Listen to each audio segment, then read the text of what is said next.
a nivel pulmonar, el glóbulo rojo, la hemoglobina afloja el ácido, agarra el oxígeno, bota también CO2. Ese ácido va a ser amortiguado por un bicarbonato que está recuperándose también, o que puede estar en el mismo glóbulo rojo, porque ahí se genera el bicarbonato. Forman nuevamente ácido carbónico, CO3H2, que por acción de la anhidrasa carbónica se disocia en CO2 y agua, y así el CO2 también puede salir.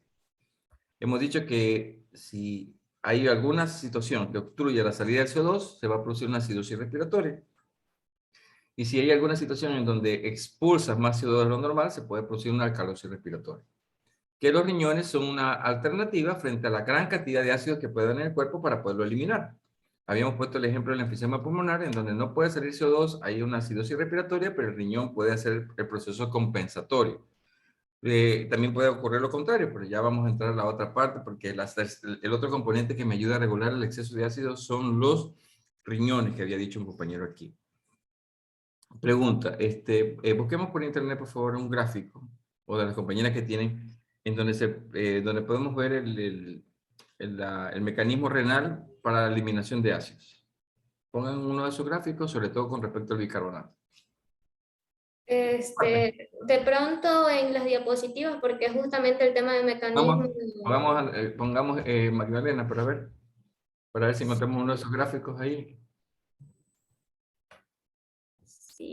sigue la avanza, por favor.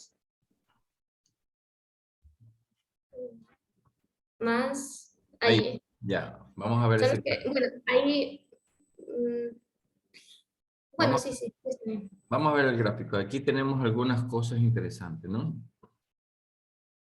Muy bien. Aquí tenemos el caso de la glutamina, por un lado, que es acuérdense que la glutamina es un aminoácido importante en los músculos, y que la glutamina tiene amoníaco, tiene grupo amino en su estructura, o sea que termina formando amoníaco, ¿ya? Y la glutamina tiene dos aminos, dos. Si tú lo eliminas, esos aminos, lo que queda es alfa-zeta-glutarato o glutamato alfa-zeta-glutarato, que puede ser reutilizado en el cuerpo. Eso ya lo vamos a ver. Puede ser Doctor, utilizado para formar una nueva glucosa, una gluconeogénesis. Sí. solo una cosita para que no se confunden en el gráfico, ahí en la parte donde dice bicarbonato, en el primer gráfico, en la parte derecha inferior, es ácido carbónico, H2CO3. Y ahí Muy luego se bien. disocia en bicarbonato y luego en Muy hidrógeno. bien. Todo eso que tengan en cuenta que está mal ahí. Aprovechemos este gráfico que le ha puesto la compañía. Miren el primer gráfico.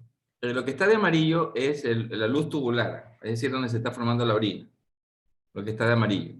Señálalo, por favor. Ya, esa es la luz tubular, ahí se forma la orina, ¿no? Lo que está de naranja es la célula renal, y lo que está de gris es la sangre, digamos así, el espacio extracelular, la sangre. O sea, ahí está el espacio vascular. Listo. Aquí hay una cosa interesante. Si ven el bicarbonato, señala el bicarbonato. Señala el bicarbonato. No, en la luz Con tubular. el de arriba. Ya. ¿Qué significa eso? Ustedes vieron en fisiología que el bicarbonato, que es el principal amortiguador, se elimina casi totalmente, se filtra casi totalmente, y el 99% se filtra. ¿Y cuál es el problema? Señala la luz, la membrana luminal de una célula renal. Vamos a ver si se acuerdan esto en histología. ¿Cuál es la membrana luminal? A ver, Magdalena, ¿cuál es la membrana luminal? O la compañera que está ahí. ¿Cuál es la membrana luminal? No acá en el gráfico mismo, en el dibujito.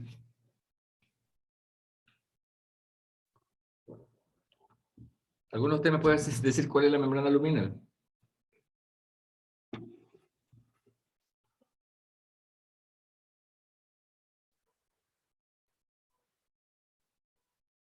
¿Cuál es la membrana luminal?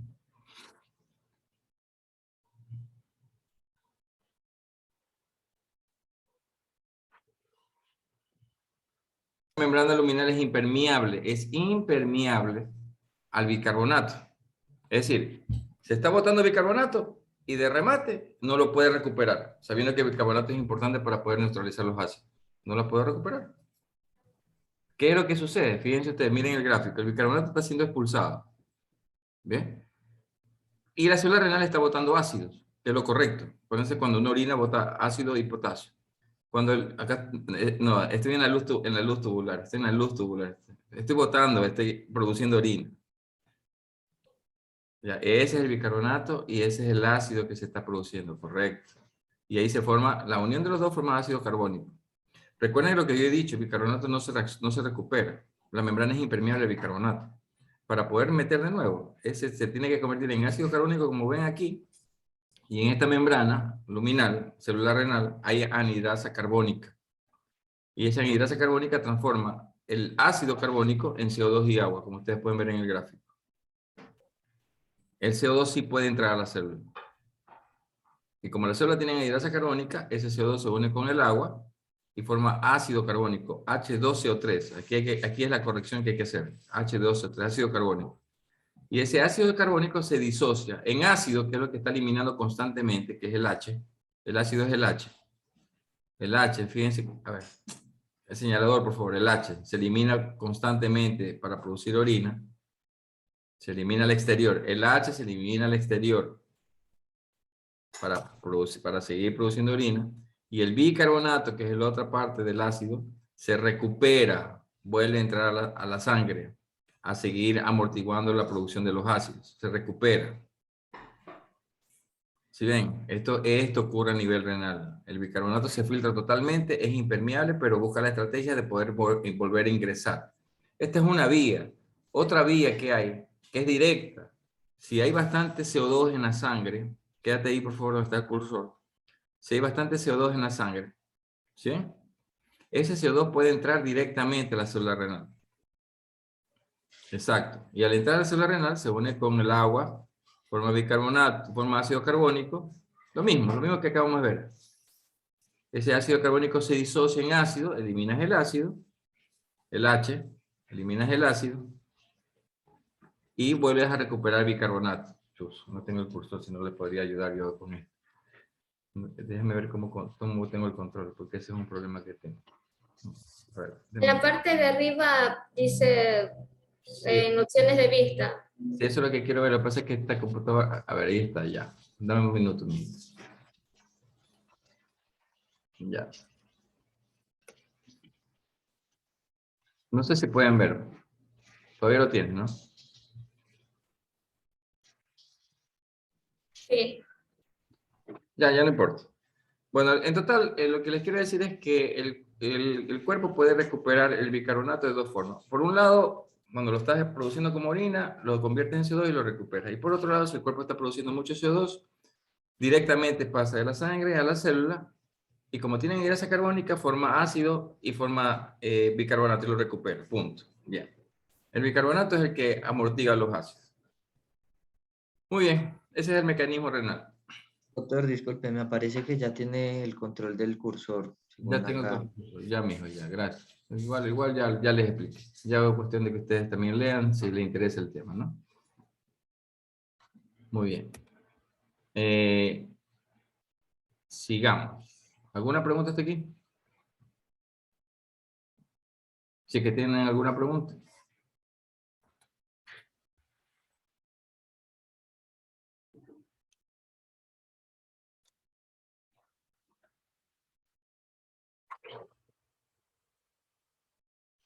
Muy bien. Sacamos la presentación. O no, continúa nomás con la exposición. Si hay alguna cosa que yo no he dicho que quieras comentar, aprovecho ahorita.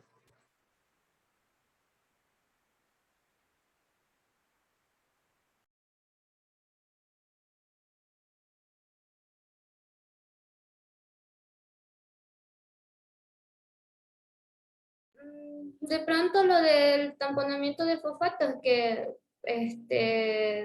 Comenta nomás, no hay problema, Magdalena. Coméntalo. o sea, el tamponamiento de fosfatos, bueno, sabemos que se está eliminando hidrógeno a través de la orina, pero cuando como que nos enfrentamos a una acidosis metabólica severa, hay que eliminar más hidrógeno, pero este sistema de tampón no es que sea eterno, o sea, no es que sin importar la cantidad de hidrógeno del sistema siga, ¿no? Entonces ahí donde actúa la producción de la orina ácida mediante, en este caso, el amoníaco, porque las células del túbulo distal tienen una enzima denominada glutaminasa, que bueno, ya ahí ya es lo que se comentó de la enzima glutaminasa, que actúa sobre la glutamina. Eso. Bien, se terminó, ¿no? Sí. ¿Ya no hay más exposición? No, la exposición sí, o sea, ahí se terminó mi parte, pero la exposición aún falta los trastornos ácidos básicos. Sí, no, nombrémoslo nomás así de manera general, ¿no? Entonces, pensando con lo que hemos dicho hasta aquí, hemos visto que los principales amortiguadores son el bicarbonato, la hemoglobina, has hablado de los intracelular proteína y fosfato, hemos visto cómo el pulmón elimina el ácido a través del CO2, hemos visto que los riñones también tienen un papel importante porque los riñones son los que recuperan el bicarbonato. Por si acaso, si alguien no sabe, el bicarbonato es el que va a atrapar los ácidos, el que va a amortiguar los ácidos. Si mi cuerpo produce muchos ácidos, el bicarbonato juega un papel importante porque lo va a neutralizar. Por lo tanto, lo necesito. ¿Qué me ayuda a tener ese bicarbonato? Los riñones. ¿Cómo lo hace? Por un lado, lo transforma en CO2 y agua en la luz tubular cuando están filtrados y lo recupera y lo vuelve a meter a la sangre. O cuando hay muchos ácidos en la sangre, se mete a la célula renal y se transforma en bicarbonato y lo recupera y bota el exceso de ácido. Ese es el mecanismo como actúa el cuerpo. Bien, ahora, vamos a poner un ejemplo a nivel renal. Si una persona tiene sus riñones dañados, no están funcionando eficientemente, como el caso de un diabético que tiene una diabetes avanzada, que no ha tenido un buen control y que tiene problemas a nivel renal. Pregunto para ustedes, a ver si me han captado lo que yo les he enseñado. ¿Va a ser eficiente en recuperar bicarbonato y meterlo en la sangre o va a ser deficiente ese problema? ¿Y va a ser eficiente en eliminar los ácidos?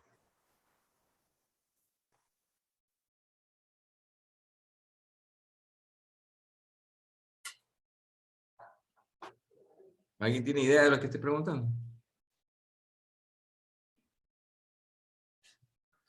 A ver, Jorge, cuéntame tú, Jorge.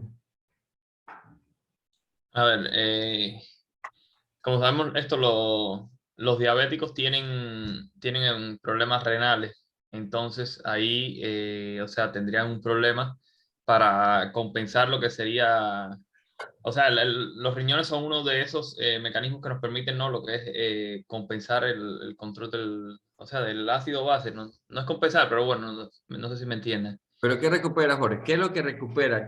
A ver, el riñón, ¿cuál es su trabajo del riñón? ¿Cuál es el trabajo del riñón? O sea, el riñón tiene la función de excretar, también hace lo que es ¿Excretar qué cosa? eh, o sea, urea, por ejemplo, no sé. A ver, ¿me pueden ayudar el resto? Estamos hablando de un tema concreto. ¿Alguien me puede decir cuál es la función del riñón? Cristian. Sería de filtración, depuración de sustancias. Ya, ¿qué cosa es importante? Ya sabemos que depura y elimina sustancias. ¿Cuál cosa concreta de la que hemos estado hablando debe excretar el riñón? Los ácidos. Los ácidos. Los ácidos. Son las H que ustedes vieron y los ácidos. Tienen que eliminarlo a la luz tubular, los ácidos. ¿Y qué es lo que tiene que recuperar el riñón? El bicarbonato. El bicarbonato. ¿Por qué lo tiene que recuperar? Porque es el sistema de amortiguación más eficaz para eso. Correcto, para los ácidos, ¿no? Perfecto. Ah. Ese es el trabajo normal de un riñón, pero un riñón de una persona que está enferma, mi pregunta era, ¿será eficiente en eliminar ese ácido y en recuperar bicarbonato? No, no será eficiente. No será eficiente, ¿verdad? Va a tener un problema muy serio. Entonces, si no puede ni eliminar ácido, ni recuperar bicarbonato, ¿qué situación va a tener?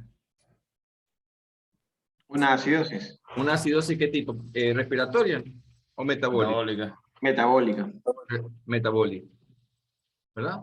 Si la producción de ácido es tan alta y mis riñones no funcionan, ¿quién me puede dar la mano para poder solucionar ese problema? Los pulmones.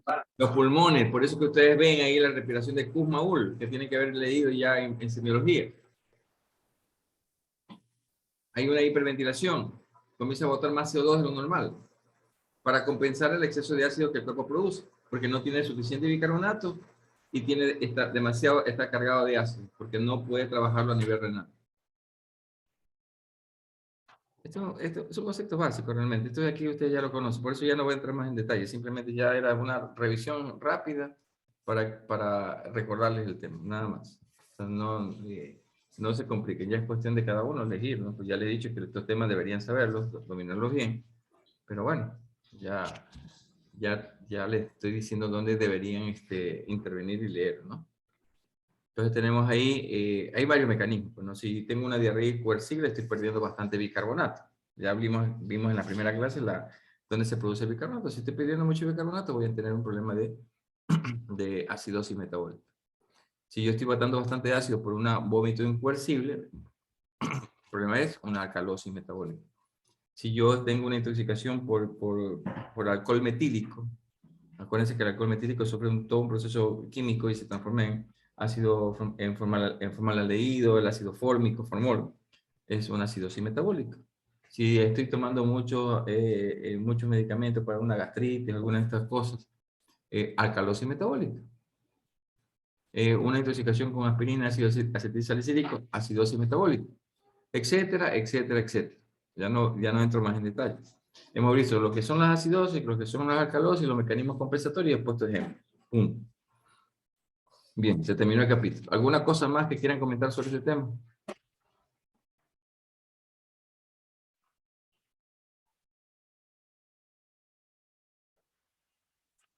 Nadie comenta nada. Todo está clarito. Doctor, tal Sí. vez algo para nombrar la importancia de conocer los valores de la unión CAP También.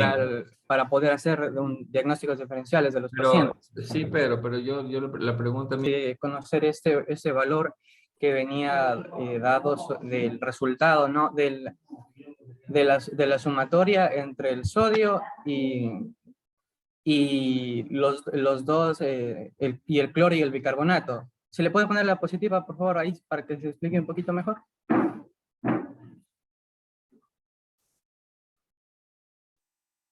Un poquito más. No, pásale, por favor.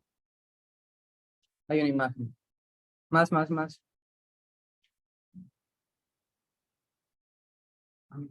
Un poco más. Ahí. No, antes. Un poquito antes, por favor. Otra más.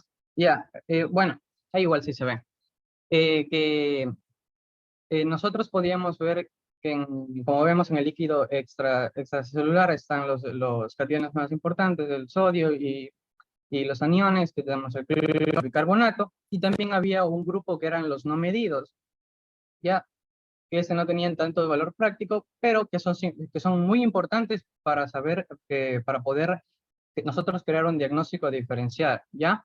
Entonces, ese valor era para comentar que el valor de los no medidos iba a ser la sumatoria entre el valor del sodio y la sumatoria entre el cloro y el bicarbonato nos iba a dar el valor de los aniones no medidos y podía ser de brecha elevada o normal.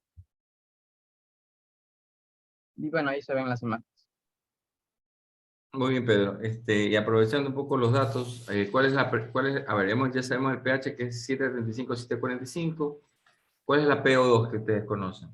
¿Cuál es la PO2? Lo normal. La presión parcial de dióxido de carbono. De oxígeno, PO2. De oxígeno. PO2. Es 88 miligramos de... La presión parcial de oxígeno de oxígeno es 82. 88, más o menos. Ya, milímetros de mercurio en algunos. milímetros de mercurio es presión. La presión se expresa en milímetros de mercurio, en atmósfera, libras por pulgadas cuadradas, no sé, esas cosas, ¿no? Milímetros de mercurio, ¿no? ¿Cuánto era la PO2? A ver, busquen, no importa si no. Es de 80 a 100. De 80 a 100 milímetros de mercurio. La PCO2. De 40. De 35 a 45. De 5 a 45 milímetros de mercurio. ¿Porcentaje de saturación de oxígeno? 95 De 90 a 100. Ajá, de 92 a 100. 95 a 100 es normal. De 95 a 100. De 95 es lo mínimo, debería ser 95 Ajá, a 100. 92 ya está saturando poco y eso ya es oxígeno. Ya es una hipoxemia, así es. Muy bien, estamos, bueno, cerrado, no más. Salgamos del tema, ahora vamos con metabolismo. Aquí vamos a hacer lo mismo, porque el tema es muy grande, es muy amplio. Yo supongo que ustedes también lo dominan como los otros temas. Entonces lo que vamos a hacer también es algo breve, ¿sí? Para poder tener una idea general. Primero, el punto de partida es que, ¿por qué cogemos estos temas? Porque las fuentes energéticas que tenemos son tres. Los hidratos de carbono, las grasas y las proteínas. Las calorías que mi cuerpo necesita tiene esos tres fuentes. La primera fuente,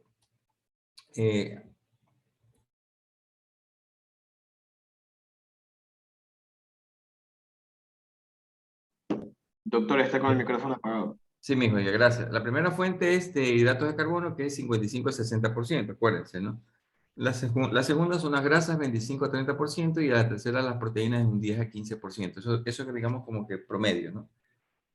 Obviamente, ya estoy diciendo que quien más me aporta calorías en este caso deberían ser los hidratos de carbono, en segundo lugar las grasas y en tercer lugar las proteínas, con el porcentaje que yo he dicho.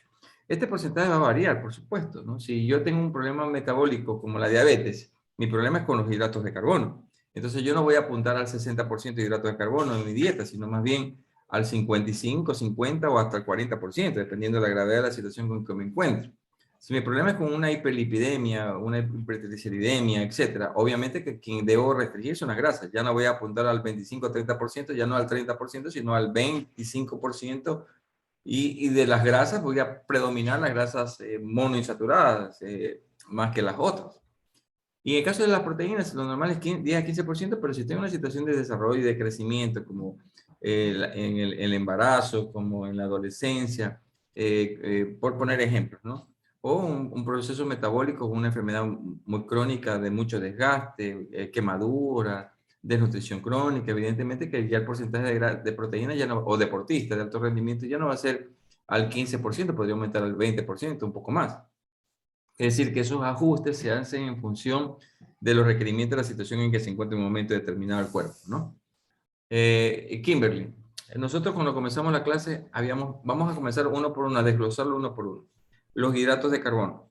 ¿Cuáles son las mínimas expresiones de los hidratos de carbono?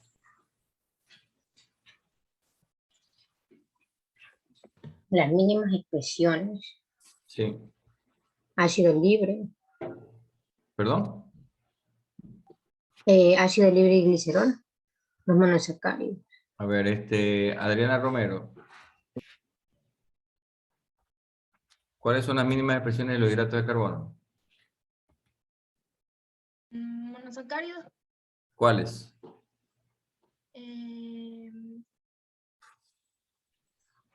La galactosa.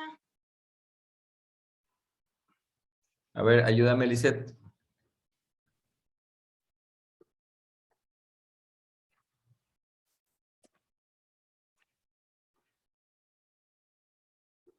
Los carbohidratos, doctor. Sí, eso pregunté. Steven, ayúdame, Steven. Doctor, ¿puedo responder? A ver, Quispe, ayúdame. Orlando, dime. Bueno, son los monosacáridos que están compuestos por lo que es la glucosa, fructosa y galactosa. A ver, repítelo, por favor, para que los compañeros conozcan, porque no conocen. Repítelos. Son los monosacáridos que es la glucosa, fructosa y la galactosa. Bien, glucosa, fructosa y galactosa son las mínimas expresiones de los hidratos de carbono, ¿verdad? Ahora, Orlando, lo cual significa que vinieron de unos disacáridos y luego vinieron de unos polisacáridos. Y cuando hablamos de disacáridos, tenemos el azúcar de mesa, por ejemplo, que es la sacarosa, que tiene una glucosa y una fructosa, ¿verdad? O la lactosa, que tiene una galactosa y una glucosa, ¿verdad? O la maltosa, que tiene fructosa. Bueno. Los tres entran. De esa manera son las que las velocidades intestinales le permiten ingresar. ¿Verdad, Orlando? ¿Cuál es el destino? ¿Conoces el destino? Una vez de la reabsorción, el destino es el hígado. Ya, muy bien. Entonces, me estás dando ahí un dato interesante. Me está diciendo que son los tres. La glucosa puede ser utilizada directamente por la célula. Si lo necesita, la toma. ¿Verdad? Pero la galactosa y la fructosa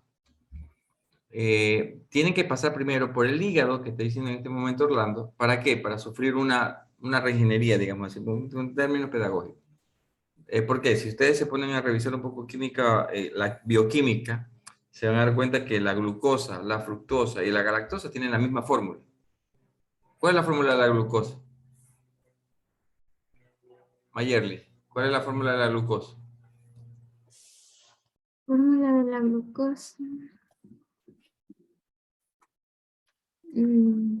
Franco. Es la C6H12O6. Muy bien, C6H12O6, ¿no? Es la fórmula de la glucosa. Si tú te pones a ver la fórmula de la fructosa y la fórmula de la galactosa, es la misma. Es la misma. O sea, tiene la misma cantidad de átomos. ¿Cuál es la diferencia entre el uno y el otro? La diferencia entre el uno y el otro es que en el uno tiene el oxígeno en el primer carbono y debería tenerlo en el segundo, por poner un ejemplo, o el otro tiene el OH en el lado cis y debería tenerlo en el lado trans, etc. Ese reordenamiento hace que el hígado termine convirtiendo estos compuestos en glucosa totalmente. Es decir, que a la larga todos estos compuestos terminan siendo glucosa. ¿Ven? Ahora, ¿la glucosa para qué me sirve? Ya lo dijimos hace poquito en la clase. Alison, ¿para qué me sirve la glucosa? ¿O cómo se metaboliza la glucosa más fácil? Yo iba a decir que la glucosa era una fuente de energía. Es una fuente de energía, pero dime en dónde se metaboliza. En la célula. O sea, en Las mitocondrias. En las mitocondrias, ¿verdad? Solo en las mitocondrias, ayer dice en la célula. ¿Pero en qué parte? O sea, deberían decirme cómo metaboliza. A ver, la glucosa en dónde se metaboliza, dónde la utilizo, o de qué manera. Ya hemos hablado de esto. Johnny Mero, cuéntame.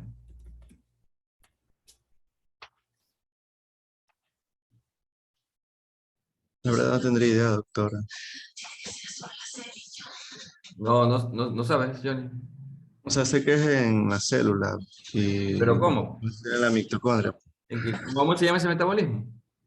Anaerobio. Eso, anaeróbica y... Sí. No, A ver, ¿alguien me puede contestar, por favor?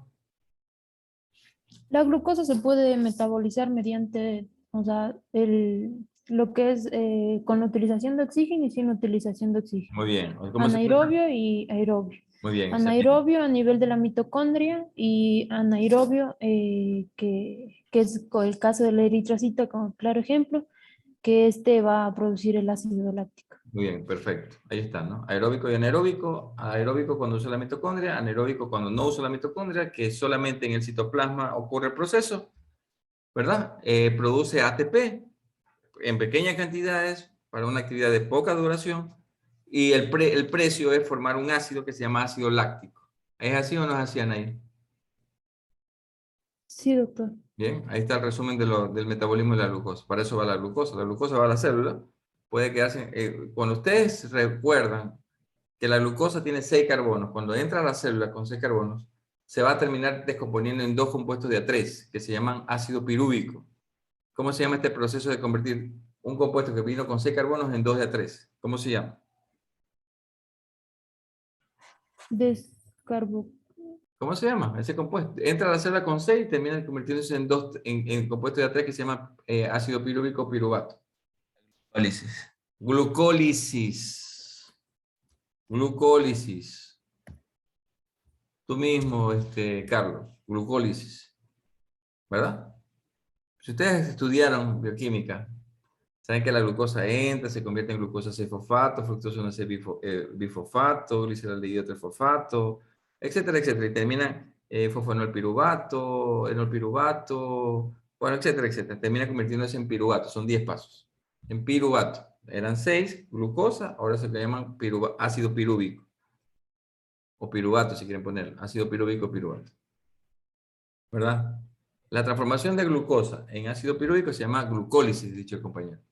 En ese proceso se forman ATP y se consumen ATP, quedando solamente la producción de 2 ATP, nada más. En este proceso solamente se forman 2 ATP.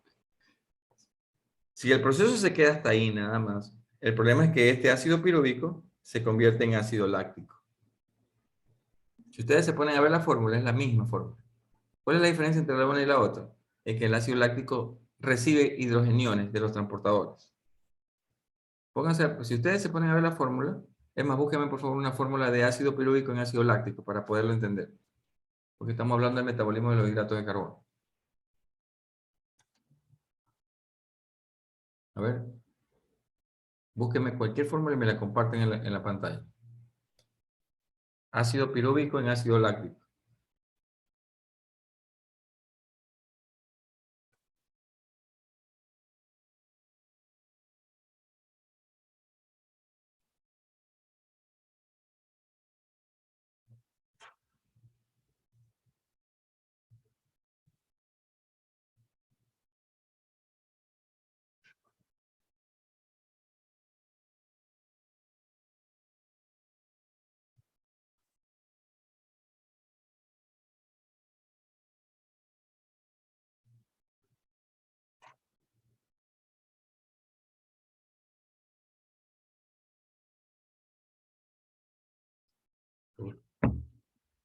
¿Alguien me está buscando, por favor? Para, si no, para buscar yo mismo, ¿no? Gracias, Alejandro. Deje de presentar, por favor, los otros compañeros para que Alejandra pueda presentar.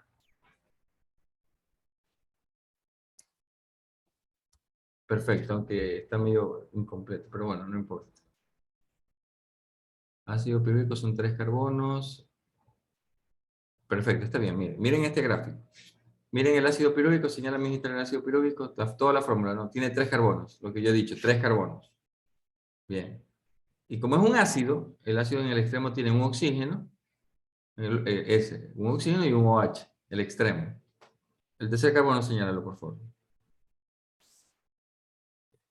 No, no estamos acá en el ácido pirúvico, ese es otro ácido, este es el ácido pirúvico.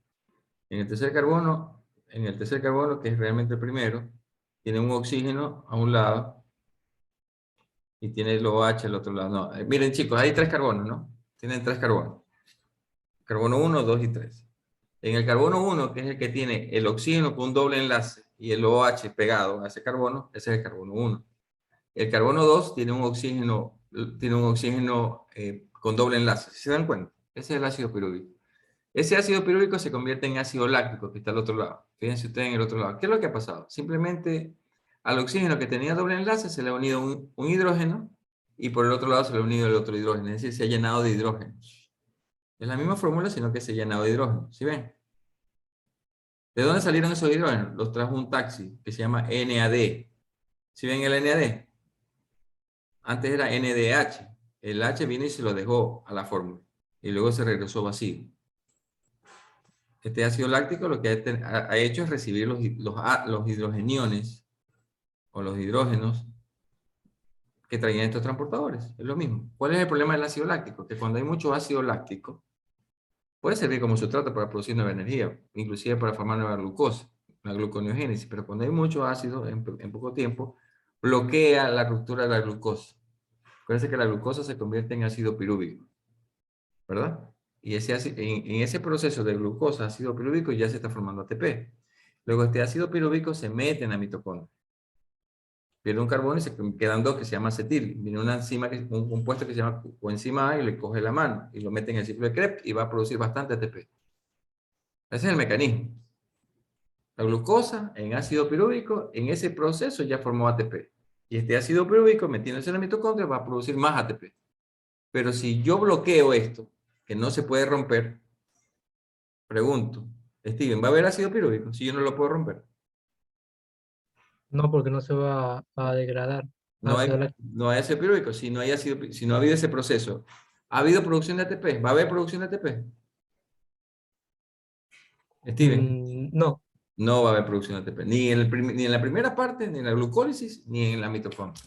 Entonces bloquea la producción de ATP. Una persona puede ser muy talentosa, un buen deportista, puede ser muy talentosa, puede tener mucha voluntad, pero no tiene la fuente energética para poder seguir funcionando.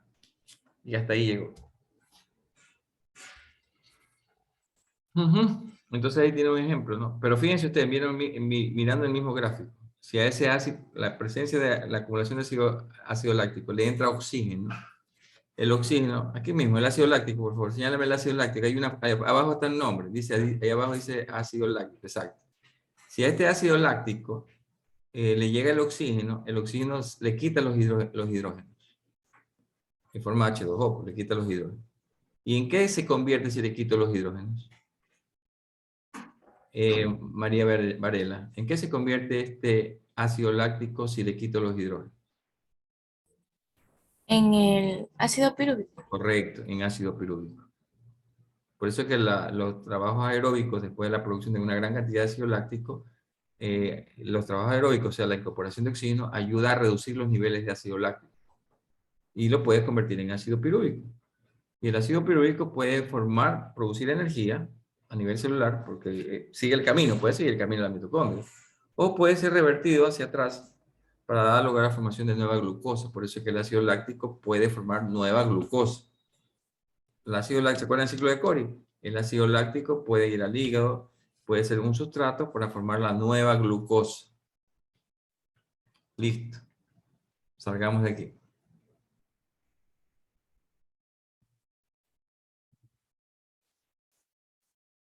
Tiene regulación de la temperatura.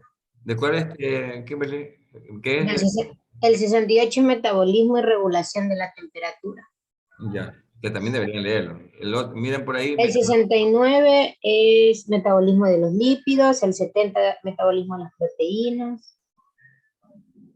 Perfecto, ahí está, ¿no? Entonces búscate que, me imagino que por ahí tiene que estar también cerca el metabolismo de... No, no es mucho, pero es súper importante. Sí está en el 68, metabolismo de los hidratos de carbono y formación de trifosfato de adenosina. Perfecto, entonces sí está, no me he equivocado. 68, 69 y 70, chicos. Léanse. Léanse, no necesiten o no dependan de que el profesor se los diga. Ustedes léanse ese capítulo. ¿Ya? Aquí lo que estoy haciendo simplemente es un resumen de las cosas, ¿no? Yo le estoy diciendo, mira, la glucosa entra a la célula. ¿Se acuerdan ustedes cuando a ver, si yo estoy comiendo mucha glucosa, muchos hidratos de carbono, y se termina en glucosa, las células del epitelio intestinal liberan una hormona que se llama incretina, ¿se acuerdan? Las incretinas iban al chisme, al páncreas, para que libere insulina, y la insulina cogía el exceso de glucosa que va entrando, lo va metiendo en las células diana. ¿Cuáles son las células diana? El hígado, las células grasas y los músculos. Son las células diana. Entonces, viene la glucosa y lo mete a las células. Entonces, los niveles de glucosa en la sangre se reducen, se normalizan. Cuando la glucosa está dentro de la célula, primero va a ver si las células lo necesitan. Si una persona que está activa, está en movimiento, evidentemente que esa mitocondria, esa célula va a necesitar glucosa y la va a utilizar. Perfecto, le viene perfecto. Pero si no está activa, esa glucosa dice, bueno, ¿qué hago aquí? Me metieron, pero ¿qué hago aquí? Entonces lo que hace es desviarse el camino. Porque normalmente ustedes saben que glucosa 6-fosfato, fructosa 1,6-bifosfato, todos los pasitos hasta ácido piruvico.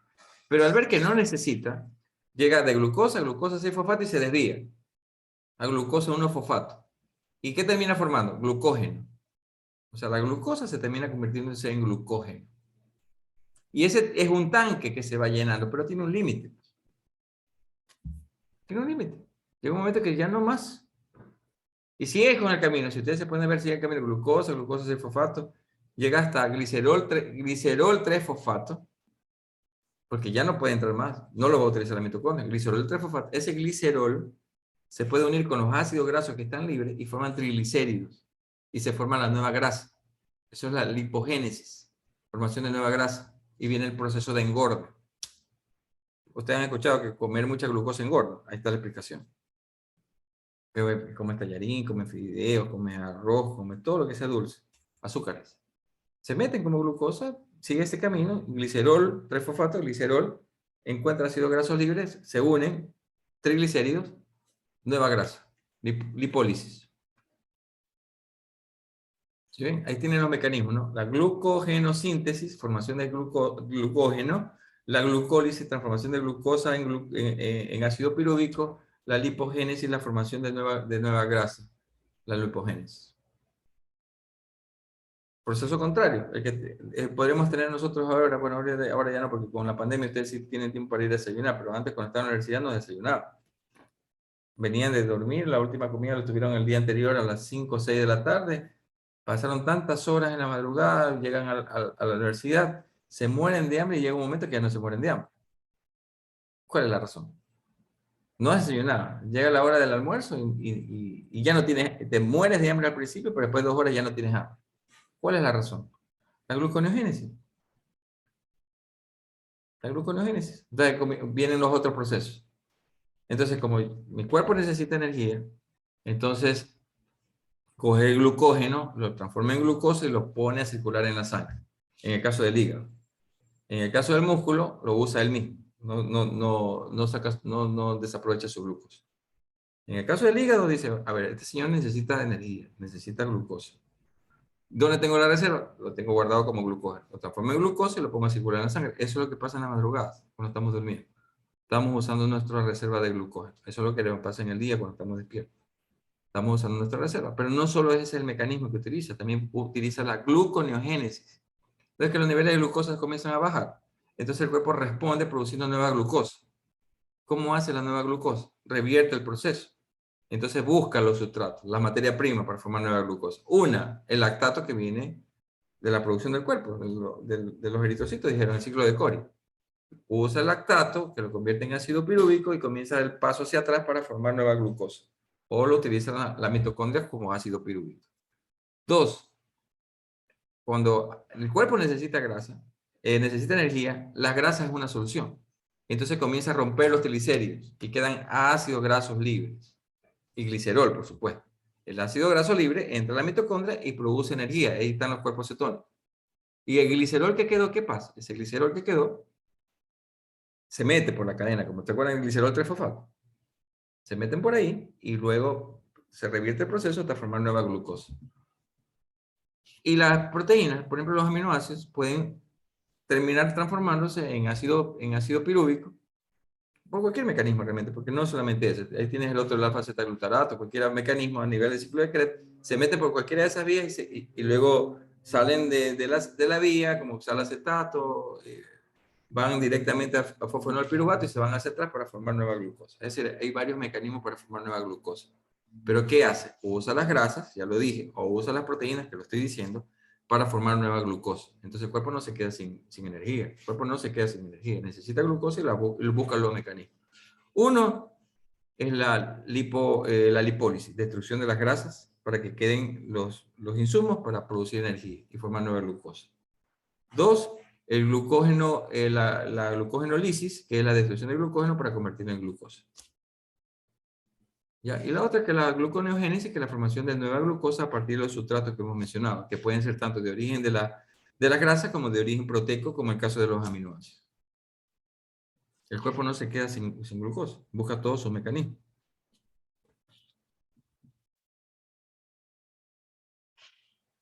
¿Alguna pregunta de aquí? Carlos, ¿alguna pregunta?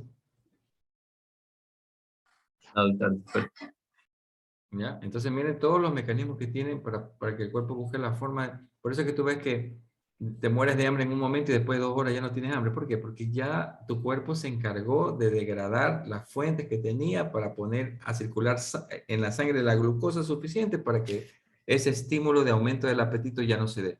Porque la hipoglucemia es la que estimula al centro del hambre para que tú comas. Si ya tienes normalizada la glucosa, ya no hay ese estímulo. Entonces, te quedas tranquilo. No sé si les pasaba a ustedes con la universidad, a mí me pasaba que llegaban días enteros que no comía. Y cuando yo estaba a las 11 de la noche en la cama, me decía, pero hoy día almorcé. Y comienzo a preguntarme yo si había almorzado. Y enseguida iba a la cocina a buscar la comida que estaba pendiente. A mí me pasó. No sé si les habrá pasado a ustedes alguna vez. ¿Sí? Entonces ahí están los mecanismos que el cuerpo usa con respecto a los hidratos de carbono, en este caso en concreto con el caso de los hidratos de carbono, ¿no? En el caso de las grasas ya lo dijimos, ¿no? La principal fuente de energía de nosotros, son los triglicéridos. Los triglicéridos. Los triglicéridos son glicerol y 3 cadenas largas de ácidos grasos. Los ácidos grasos ya lo mencionamos y el glicerol ya sabemos cómo se puede utilizar para formar nueva glucosa. Esas grasas, ¿cuándo se rompen? Cuando la enzima que se llama lipasa hormono sensible se activa. ¿Cuándo se activa? Puede ser por estímulos hormonales, cuando el cuerpo lo está pidiendo. Miren, por ejemplo, cuando ustedes están haciendo ejercicio, cuando ustedes están haciendo alguna actividad física, para los que hayan hecho alguna vez, habrán notado algo que se llama inclusive el segundo aliento. El segundo aliento. Si yo comienzo a hacer ejercicio, y un ejercicio de una mediana intensidad, a los 40 minutos todo mi glucógeno me lo he comido. Lo que dura 12 horas sin hacer ejercicio, en 30, 40 minutos me lo como. 30, 40 minutos me lo como. Se acabó el glucógeno. Y mi cuerpo necesita energía. ¿Quién me va a ayudar principalmente después de eso? Si ya no tengo la principal fuente que era de hidrato de carbono, que era el glucógeno en ese momento. Las grasas. Las grasas se van a activar. Entonces comienzan a romperse los triglicéridos para proporcionar el suministro para que siga produciendo energía. Por un lado, los ácidos grasos nunca forman nueva glucosa. Se queman es como el combustible. La gasolina en la mitocondria para que produzca CO2 y agua y produzca ATP. Y por otro lado, el glicerol para formar nueva glucosa, para ponerla a circular en la sangre para que no haya desabastecimiento o de bajos niveles de glucosa. Eso hace. Por eso que ustedes ven que a los 40 minutos uno está como medio muerto, ya no jala, y de repente, ¡plum! No sé de dónde salió, pero comenzaste a tener una energía y una intensidad impresionante que uno no entiende. ¿Cuál es la razón? La razón es que se activaron los otros mecanismos en donde las grasas ya vendrían a cumplir el papel importante de suministrar energía. Además que una glucosa me proporciona 36 a 38 ATP, mientras que un triglicérido me produce más de 400 ATP, uno solo.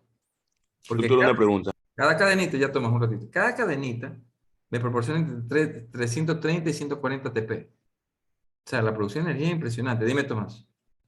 Entonces, durante los primeros 40 minutos no hay pérdida de peso. Buena pregunta, Tomás. El problema de la pérdida de peso no lo vas a encontrar en una sola actividad. O sea, sí la pérdida de peso se da, pero no porque estás quemando la grasa. Se da porque te estás deshidratando, estás perdiendo mucha agua. Lo vimos en la clase pasada. La pérdida de peso es por la pérdida de agua. La pérdida de peso que ya vas a tener después es cuando ya tiene una actividad de bastante duración, en donde el cuerpo sí está metabolizando y está quemando esa grasa. Acuérdate que no es solamente durante la actividad que estás poniendo combustible, carbón, como quien dice, sino cuando tú ya descansas, cuando estás en un proceso de descanso, inclusive tu cuerpo sigue trabajando durante muchas horas, metabolizando durante muchas horas. Por eso cuando quieres bajar de peso tienes que hacer un programa planificado de larga duración, e inclusive la actividad de baja intensidad, claro que apoyándote con una ingesta adecuada de alimentos para que haya una pérdida de peso importante en el tiempo que corresponde. No es cuestión de bajar de peso abruptamente, sino en el tiempo que corresponde. Se habla de promedio de 1 a 2 kilos por mes. 1 o 2 kilos por mes, para que tengan una respuesta realmente significativa a largo plazo. Bien, eso ya es otro tema, ya no estamos desviando del punto. Muy bien. Eso con respecto a las grasas, fíjate tú las grasas. En el caso de las proteínas, ustedes saben que también las proteínas se degradan para que pueda ser así. A ver, no se olviden de las grasas que me estaba olvidando. Si yo como triglicéridos, chuleta, mantequilla, cualquier compuesto que tienen grasa, embutido, etc. En el intestino, la lipasa, la pancreática es que lo rompe. Entonces, cuando se rompen, ahí es que pueden entrar en las células intestinales. Y cuando están adentro, se vuelven a reagrupar. ¿Se acuerdan? En el retículo endoplasmático liso. Y vuelven a formar triglicéridos, pero dentro de la célula. Y ahí se unen con el colesterol, con las vitaminas liposolubles y forman lo que se llama kilomicrón. Ese kilomicrón va al sistema linfático. Y después el sistema linfático desemboca a nivel de la subclavia en el sistema sanguíneo para luego terminar en el hígado. ¿Sí? Ahí hay toda una ruta, entre otras cosas, ¿no? Estoy poniendo un ejemplo del hígado, ¿no? Y por eso que el exceso de grasa uno de los órganos que se termina afectado, sobre todo si es triglicéridos, es el hígado y también el páncreas. Hay pancreatitis por hipertrigliceridemia. Bueno, eso con respecto a las grasas. Con respecto a las proteínas, ustedes saben que las proteínas para ser utilizadas tienen que ser degradadas. Y la mínima expresión son los aminoácidos, ¿no? Los aminoácidos, ya saben ustedes, esenciales y no esenciales. Los esenciales son cuando el cuerpo no tiene y lo requiere, ¿verdad? Cuando entran, pueden ser utilizados, como ya lo puse en ejemplo, como una fuente energética, o pueden ir al hígado, y en el hígado ocurre un proceso que se llama desaminación. Acuérdense que es amino, NH, amino, ácido, COOH, o el C con doble oxígeno, doble enlace con oxígeno y el OH. Amino, ácido. El hígado le produce una desaminación, le quita el grupo amino. Acuérdense que el grupo amino termina convirtiéndose en amoníaco, veneno para nosotros. Y ese amoníaco va a ser reducido en algo tóxico, pero no tan tóxico como el amoníaco, que es la urea, cuando se combina con el CO2. La urea. Y esa urea es la que se elimina a nivel renal, y cada gramo de urea va jalando 50 mililitros de agua. Tiene un alto efecto osmótico. ¿Sí? Ese es el mecanismo un poco de acción. Estoy haciendo un resumen, porque realmente la cuestión del tiempo nos limita mucho. Es un resumen de todos estos temas. ¿Alguna pregunta hasta aquí? A ver, chicos, ¿alguna pregunta, algún comentario, alguna impresión? Doctor, yo de pronto una pregunta por decir, una persona obesa se pone de pronto en una dieta para bajar de peso y deja de comer. Según entiendo, él primero buscaría energía de su masa muscular. Y si la persona vuelve y come, entonces ahí se estaría haciendo como un doble daño, ¿no? Porque si no consume, o sea, si no gasta como su depósito de grasa, es posible que al volver a comer vuelva y haga más grasa y lo que esté haciendo es perder netamente la masa. Voy a apreciar un poco tu pregunta. Mira, cuando uno hace, por ejemplo, vamos a poner un ejemplo. si yo hago dieta, puede ser que mi cuerpo esté pidiendo, mira, interesante esto aquí, ¿no? Puede ser que mi cuerpo necesita energía. Entonces se activa un mecanismo que rompe los triglicéridos, ¿no? No tengo energía, no me queda otra que buscar las grasas. Rompe el triglicérido es glicerol con ácidos grasos. Listo. Pero ¿dónde se queman los ácidos grasos? A ver. ¿En dónde se queman? En la mitocondria. En las mitocondrias. Pero si es un cuerpo que no está entrenado, que tiene solo una mitocondria, voy a poner un ejemplo, solo tiene una mitocondria, porque no he hecho ejercicio nunca. Tengo una mitocondria y tengo bastantes ácidos grasos libres. No me voy a abastecer. Entonces, ¿qué pasa con las grasas que quedaron libres? Y al no ser utilizadas. Hay un proceso que se llama reestirificación. Se vuelven a encontrar con el glicerol. ¿Se acuerdan que el glicerol está por ahí? Y vuelven a formar triglicéridos. No hay acción ahí. Pero si tú tienes una actividad física involucrada, no sé si les ha pasado alguna vez a ustedes. Yo hago un trote, voy a comenzar a hacer ejercicio. Vamos a poner, algunos de ustedes tienen que haber experimentado. Y va a trotar y se trota 3 cuadras y ya está muerto. 3 cuadras y está la lengua fuera y ya no quiere hacer ejercicio. Pero si se mantiene a la semana ya no hace 3, hace 7 cuadras. Y al mes ya hace 20, pues. Entonces dice, pero ¿cómo es posible que yo no podía con 3 cuadras? ¿Cómo es posible? ¿Cuál es la explicación? Que el cuerpo, al ver que tú necesitas más energía, porque tienes un alto desgaste, estimula la producción de nuevas mitocondrias. Acuérdense que la mitocondria tiene su propio ADN. Estimula la producción de nuevas mitocondrias. Entonces tú ya no vas a tener una, vas a tener 10. Ahora, los ácidos grasos que están libres ahí, porque ahora sí tiene donde quemarse. No sé si me explico. Entonces ahí comienzas a notar el efecto. Por eso la importancia de una actividad física sostenida, regulada, y que sea atractiva, porque si tú haces una actividad física que te aburres, lo vas a dejar botar. O sea, de ahí la necesidad de crear el hábito de la actividad física diaria, por lo menos de 40 minutos diaria, nos ayudaría mucho, porque no estoy pensando en función de la estética, sino en función de la salud. No sé si te contesté algo de la parte de la pregunta, ¿no? Sebastián. Sí, doctor, muchas gracias. Bien, vamos a hacer una pausa un momento.